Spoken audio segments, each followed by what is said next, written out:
আপনারা দিনাজপুর রাজবাড়িতে অনেকে আসছেন কিন্তু একটি বিষয় জানেন না। বিষয়টি হচ্ছে কি, এই যে এই জায়গাটি আপনারা যে দেখতে পাচ্ছেন, এই যে এখানে এই ঘরটা আসলে বোঝাই যাচ্ছে না, আমি কাছ থেকে আপনাদেরকে গিয়ে দেখাচ্ছি। এই যে এটা ভেঙে গেছে, এই যে এখানে যে খালটা দেখতে পাচ্ছেন, এখানে একটা খাল নিচু, মানে ঘরের মতো ছিল কিন্তু চারপাশে ওয়াল ছিল। তো এই জায়গাতে রাজা ফাঁসি দিতেন, মানে যারা দোষী সাব্যস্ত হতো তাদেরকে এই ঘরের মধ্যে, মানে এটা ফাঁসি ঘর বলে এই জায়গাটাকে।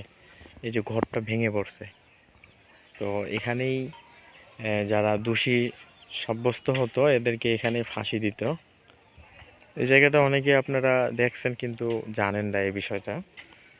তো ওই পাশে বাচ্চা, ওই পাশের একটা ঘর দেখা যাচ্ছে, ওইটাতেও কেউ ফাঁসি দিত না? ওইটা কিসের ঘর ছিল বলতে পারবে কি?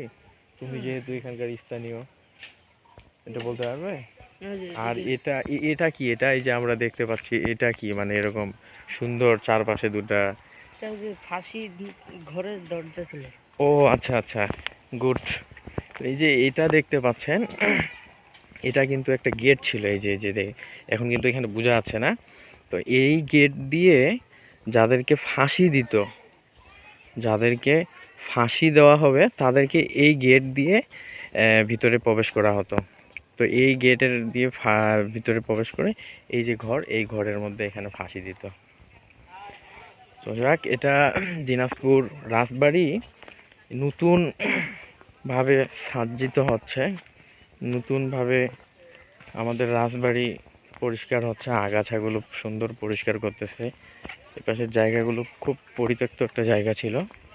আমাদের দিনাজপুরের সম্মানিত ডিসি স্যার রফিকুল ইসলাম, তিনার উদ্যোগে আমাদের এই রাজবাড়ি, আমাদের দিনাজপুরের ঐতিহ্য নতুনভাবে সাজ্জিত হচ্ছে।